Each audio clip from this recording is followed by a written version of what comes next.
Namaku Risna. Malam ini aku ingin berbagi cerita tentang pengalaman seram yang pernah kualami. Kejadian ini terjadi kira-kira 4 tahun yang lalu. Ketika aku sedang menikmati liburan akhir semester. Tepatnya di rumah temanku yang ada di daerah Sumedang.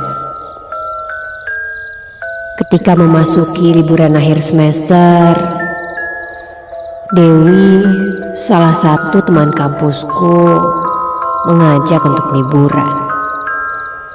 Dan ketika itu, aku diajak untuk berlibur dan menginap di Sumedang. Jujur, sama sekali aku belum pernah ke Sumedang. Dan mendengar ajakan itu, aku pun sedikit excited karena bisa mengunjungi tempat baru, pikirku. Apalagi jika mendengar cerita temanku, lokasi rumah orang tuanya ini ada di Sumedang. Memang berada jauh dari perkotaan, dan suasana di sana pun bisa dibilang sangat bersahabat.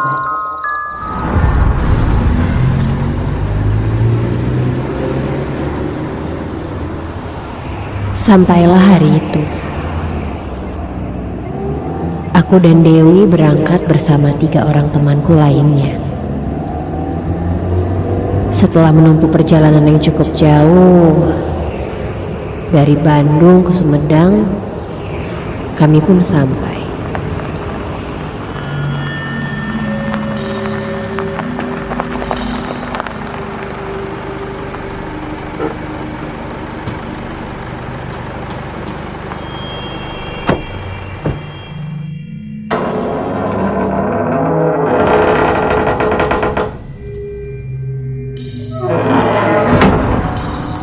Ketika masuk ke rumah, aku disambut bangunan klasik berarsitektur Belanda dengan wangi yang khas bangunan kuno.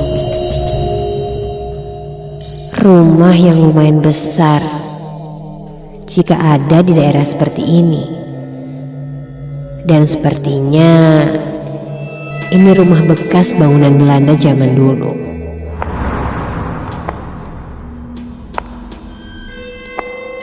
Kuhitung ada sekitar 4 kamar, dan itu terlihat seperti kamar-kamar yang tak terurus. Dewi bilang rumah ini memang sudah lama tidak dihuni. Setelah melihat-lihat isi rumah ini, kami pun larut dan menghabiskan waktu sambil mengobrol di salah satu kamar yang ada di sana. Sampai malam pun tiba.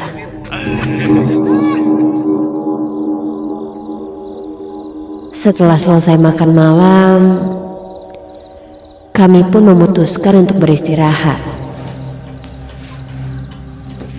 Karena besok Dewi akan mengajak kami ke salah satu curug yang ada di desa ini.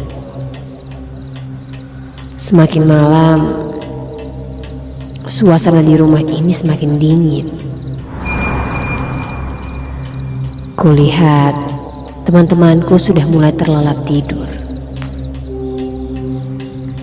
Kulihat Dewi dan temanku yang lainnya pun sudah tertidur di depan kamar.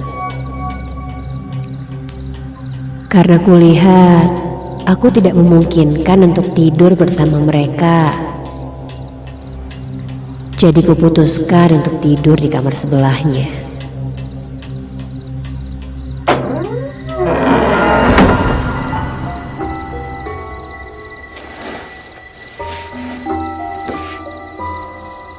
Ketika sedang nyenyak tertidur, entah jam berapa aku terbangun ketika Aku merasakan ranjang yang aku tempati ini seperti bergoyang.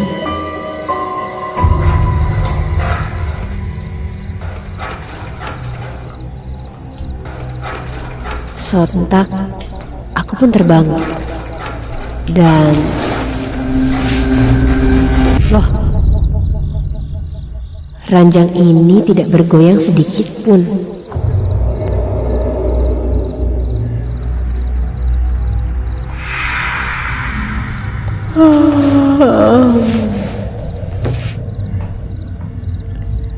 Akhirnya aku putuskan untuk tidur kembali. Mungkin perasaanku saja.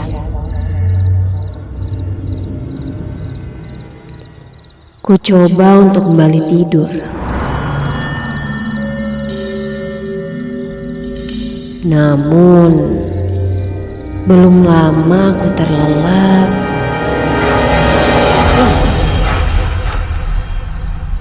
Kok goyang sih? Ranjang ini pun kembali bergoyang. Aku pun terbangun. Namun ketika kembali kulihat, ternyata ranjang ini tidak bergoyang sedikit pun. Sempat terfikir olehku, apakah ada gempa? Sampai tak lama dari itu, ku dengar seperti ada suara yang mengetuk pintu kamar ini.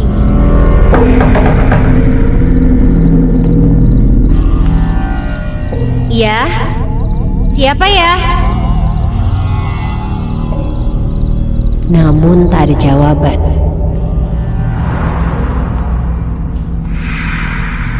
Ku coba untuk menghiraukannya dan lanjut untuk tidur.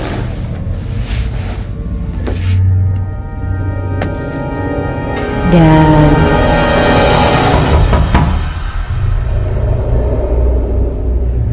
ketukan itu kembali terdengar. Dan kini semakin terasa dan mengganggu. Ketukan itu masih terdengar. Sampai tiba-tiba kulihat pintu itu sedikit terbuka dengan sendirinya.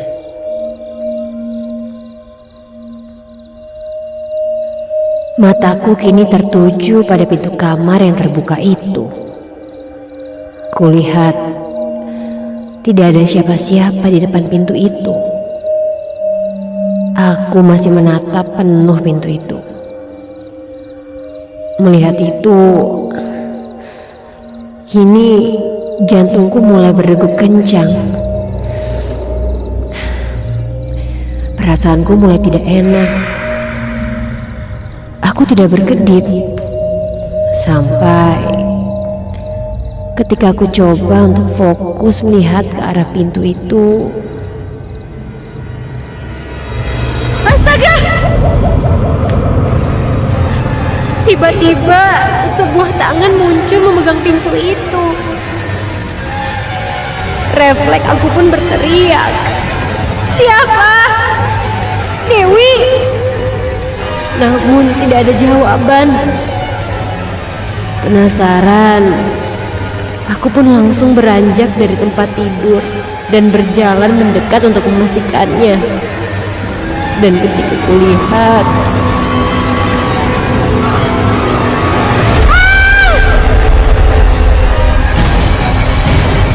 ternyata itu bukanlah tangan Dewi, melainkan yang kulihat kini sosok perempuan tua dengan rambut putih serta muka pucat dan dipenuhi urat-urat yang berwarna merah di seluruh mukanya.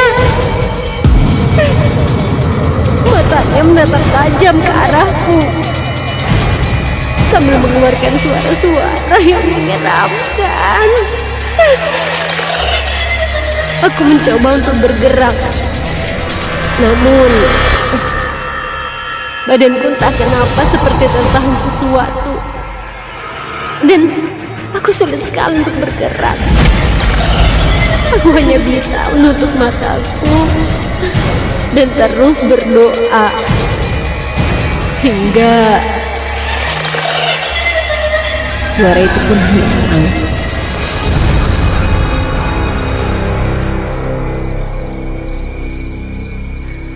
Ketika kulihat lagi, akhirnya sosok itu pun menghilang. Dan kini badanku pun sudah bisa digerakkan kembali. Aku pun segera berlari keluar kamar dan membangunkan teman-temanku. Hingga akhirnya mereka terbangun. Mereka melihatku heran karena mukaku yang pucat dan keringat yang bercucuran.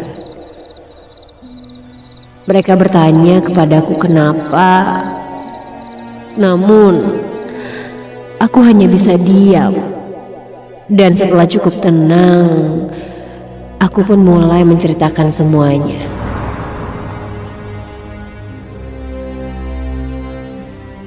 Awalnya Dewi tidak mau bercerita apa-apa. Namun sampai akhirnya dia pun menceritakan bahwa kamar yang aku tiduri itu memang kamar kosong. Dan memang ada penunggunya. Sesosok wanita tua yang memang sudah bukan menjadi rahasia lagi di keluarganya. Dan mungkin sosok itu hanya ingin berkenalan denganku. Malam-malam setelah kejadian itu, aku pun mulai memberanikan diri. Namun tidak menempati kamar itu lagi.